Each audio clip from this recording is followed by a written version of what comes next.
I'd like to see less pollution, and I'd like to see a lot of changes, so like global warming to stop and less animals dying out.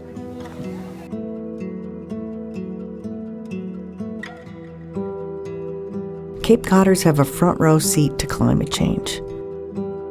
We see it. We see it in the flooding of our streets during high tides.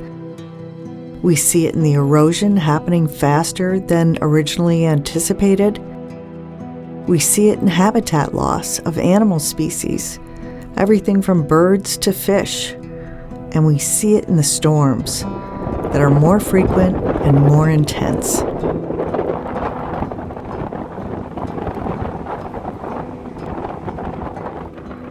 The first global discussion on climate change took place in 1972 at the United Nations Scientific Conference in Stockholm.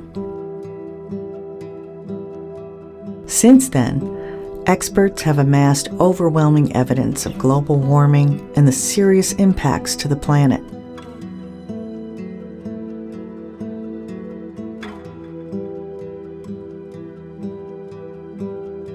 "50 years after that first meeting, the Earth's climate is warming faster than it has in 10,000 years. All of our development from the period of the Industrial Revolution to today has been based on fossil fuels. But because the change has been slow, it's tough to treat it like a crisis. Dr. Stormy Mayo tells us why it matters.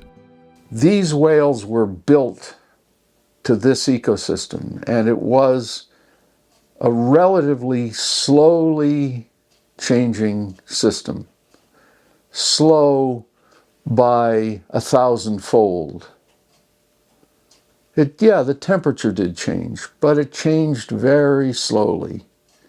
Now it's changing rapidly, and the capacity for both the system and the animals to adjust, and for us to understand it, is completely different.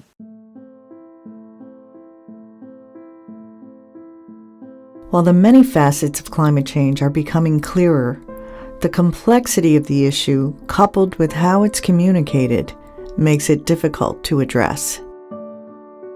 If we do not get climate change figured out, the North Atlantic ecosystem that depended on the temperature regimes and circulation and productivity that followed, that is likely to change in a profound way that'll impact everything, including us.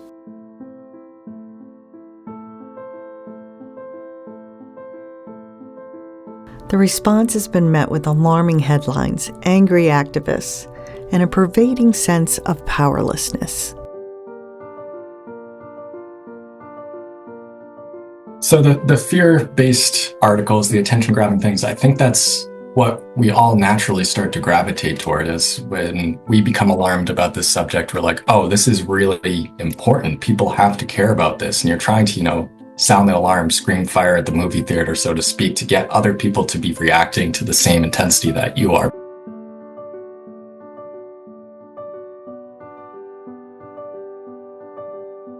If you think about it, it starts here.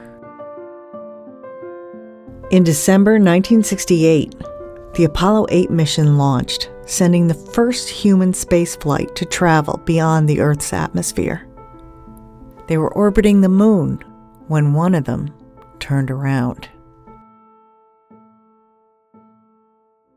We were busy shooting pictures of the lunar surface for lunar landing sites. And then suddenly I looked out the window and here was this gorgeous orb coming up, and I thought, holy moly.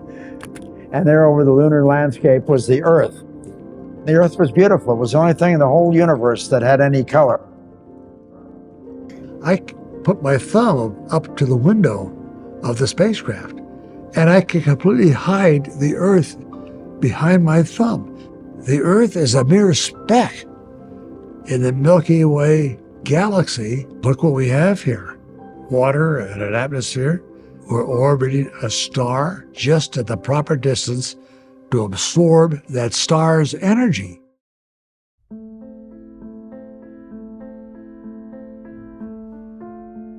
We live on a planet, the only one we know of so far, that sustains life. Where the ocean produces 50% of the Earth's oxygen.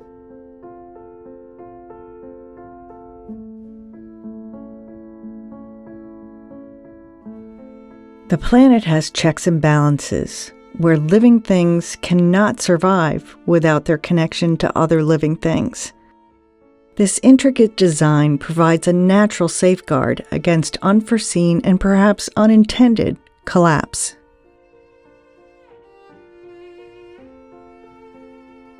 The disruption of that balance sheet has consequences.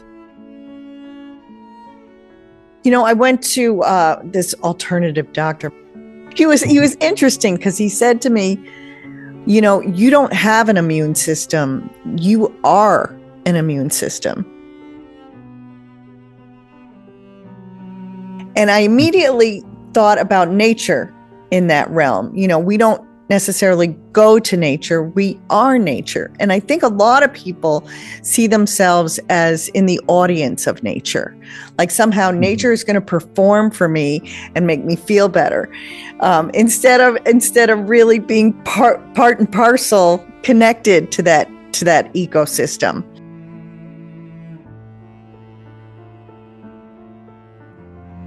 My name is Linda Coombs. I'm an elder in the Aquinnah Wampanoag tribe from Martha's Vineyard. You know, our history, and I use the word history, not myth, legend, story, any of those words that tell you something is not real. But so our history tells us that when the Creator put us on the earth, He gave us a set of instructions. We call it original instructions. Everything in creation has a set of instruction. It doesn't matter if it's a grain of sand, a tree, an ant, an elephant. Everybody has their own set of instructions.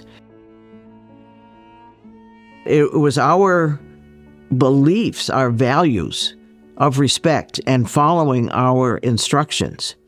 That is what made the earth look like it did, with that lushness and that abundance.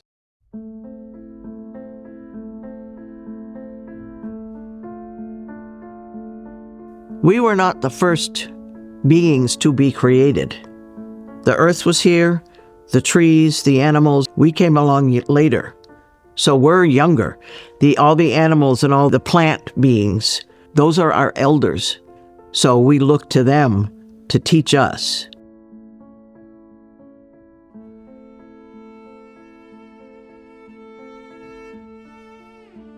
Let's look at it in terms many of us understand. Anybody who has ever tried to buy something knows they need enough money in the bank to purchase it. A financial economy is fairly straightforward like that. Can I afford to take what I want? Nature has an economy too. There is an ecological balance that needs to be considered and adhered to. Or there may not be enough resources in the ecological bank to sustain longevity. No one wants to bounce that check. The problem with climate change is it's insidious. It is everywhere, and you can't actually point your finger at something that hits you. I think one of the things people don't realize about our coastal ecosystem on Cape Cod is just how wild it really is. I think that we think of beaches as a magical place to go and relax and sunbathe, read our book, maybe go swimming, and I do that too. I love the beach for that purpose. But it's a place that actually is truly wild. We have a thriving marine ecosystem. We have seals, we have sharks, we have an incredible diversity of fish. We have a hemispheric area of significance for migrating birds from the Arctic all the way down to South America. Places like Race Point, you can just see unbelievable diversity of migrating birds. And we have multiple endangered or listed species that rely on our coastline to nest here. So really, it's a remarkable story of nature. Some people think anything that takes this long to tip the balance of nature surely can't be an emergency. We have worked really hard to separate ourselves from nature. And I think what's very important is how we see the world and our place in it.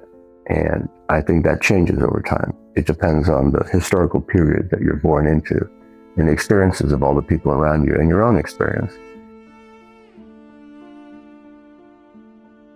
We are inextricably linked with the world around us. And not only in a physical way, that we need our marshes, we need our dunes, we need our forests, we need all of the simplest things like oxygen, right? All of these things that we need from our environment, but also just for our well-being. We had a culture that tells us that we and the earth are one thing. The fact that we've held on to anything as Wampanoag people after 400 years is miraculous to me.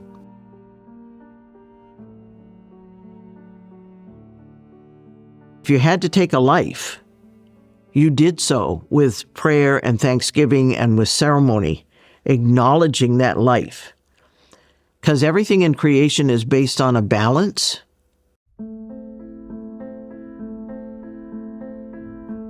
Whalers did not know, or certainly were not sensitive to, the fact that there could be an end to the number of whales. And frankly, we are more sensitive to the problem of carbon, but we're still driving automobiles. Every one of us who screams about climate change flies in airplanes and drives automobiles and mows lawns and all the other things, and then turns around and says, you know, what a horror we're visiting on the earth.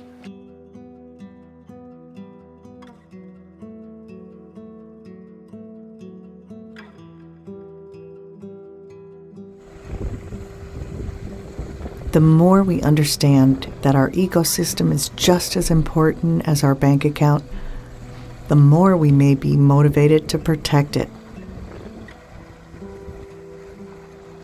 I would have loved to take a high-speed train to the Cape.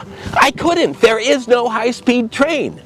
So that's why we need to get beyond personal actions, get beyond feeling guilty for our own emissions, to working together to demand that our political leaders put in place a rapid transition to end the fossil fuel era.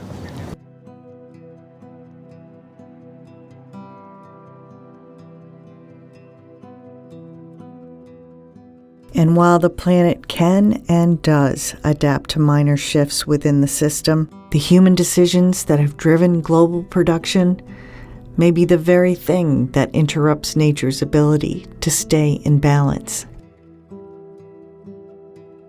Our instructions as human beings was to keep the earth as it was created. And our cultures were built around that.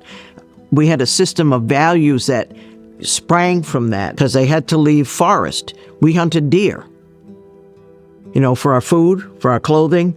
We made tools from the bones. It's like when you take something, you have to give back. And part of giving back is being respectful of that life that you've taken. We are part of the natural system. Our lives depend on natural systems, on the water system, on clean air, on the climate, on the rains, on the cloud, on temperatures existing within a relatively narrow band. The reason temperature matters is it's kind of an index of a shift in climate, and that temperature change itself causes other changes. It's those other changes we care the most about.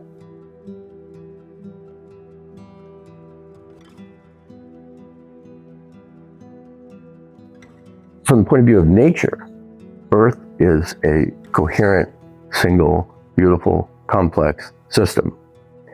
And it's not one that's parceled out with these lines on a map. That's a total human invention. We literally invented that. And we invest power in the nation state. It's the most powerful of all institutions we have.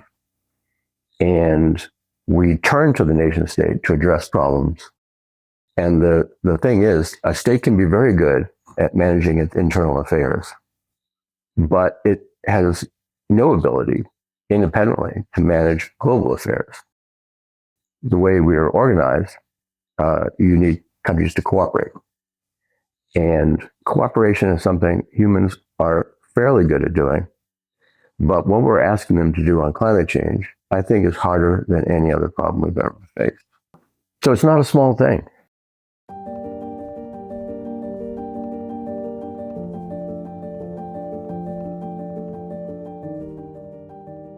The number one threat to every order that we have, order by lifestyle, by societal structure, by politics, by biology, everything that we know here now is, even as we speak, being impacted.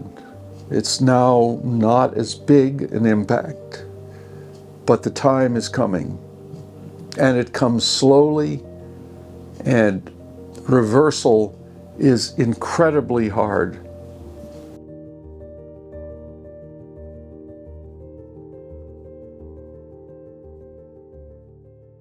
Most people that I talk to, looking at the last 10 years, have a lot to say about how wacky the weather's been. I think people recognize that, even if the A to B route isn't super clear, like, oh, climate change is doing this. We're seeing the flooding, we're seeing the increased storms, the increased precipitation, the lack of winter some years, the lack of snow. It's happening right before our very eyes.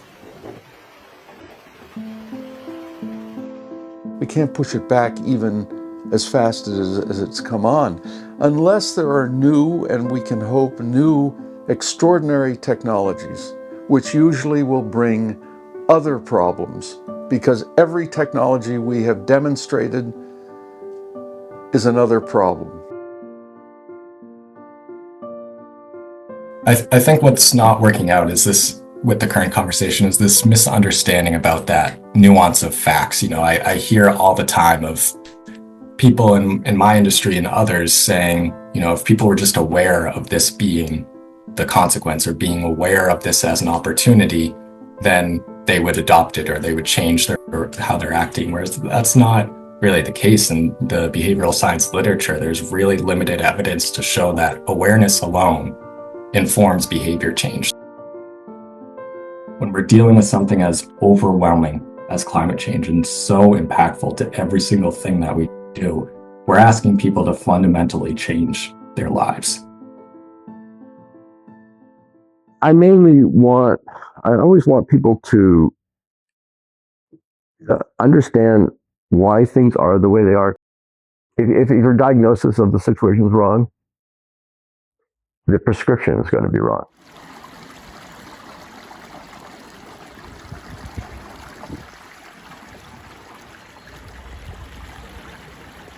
If I'm reading your question right, if I was Mother Nature here on Cape Cod, I think I would be pretty concerned, because there's been a more dramatic change in a short amount of time than we've seen in a really long time.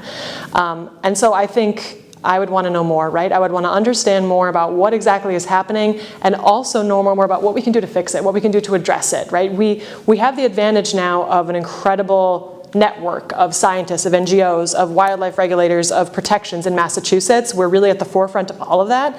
And so how can we do a little bit better? And that doesn't mean grand sweeping scary changes, but it means, you know, if I'm Mother Nature, I'm thinking about how can we be strategic here, and what are the habitats we most need to protect?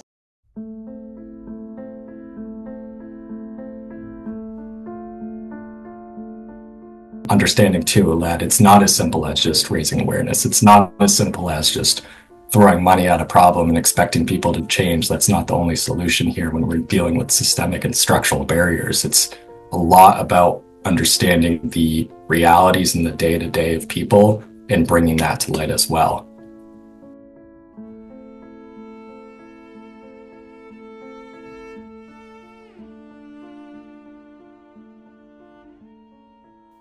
Climate change is about this interconnection that is, wondrous and deep and imperfectly understood. But basically, you have a single system. It's not just the Cape and the Arctic is something totally different. We're all interconnected. That's something we're not used to. That's why the Apollo mission, when it sees the Earth that way, that's the vision that they see, those astronauts see. We tend not to think of it that way.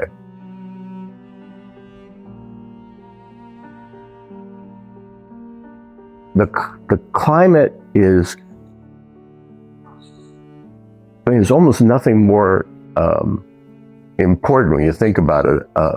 It determines the ecosystems you have in combination with other things, but it determines your ecosystems and your whole world environment. I think that we are part of this ecosystem, right? And we're a part that, for the most part, are really good stewards. And so it's going to take all of us, it's going to take the entire community and all of the organizations doing this work to keep protecting these places.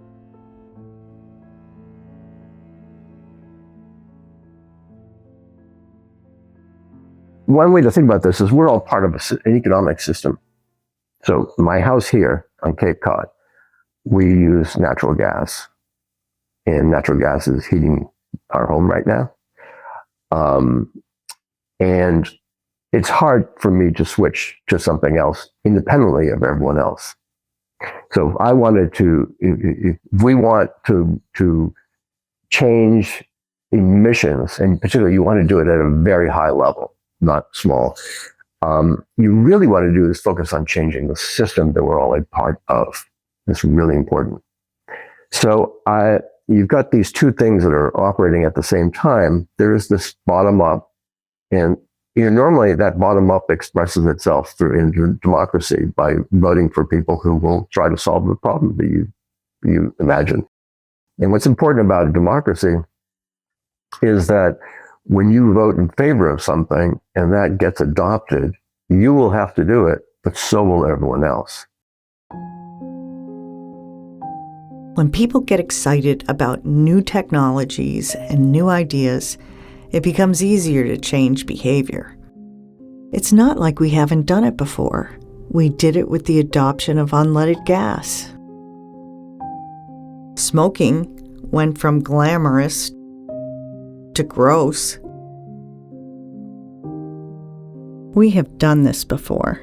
We have changed the way we see something and then changed our behavior because of it. A lot of things that happen we think are inevitable.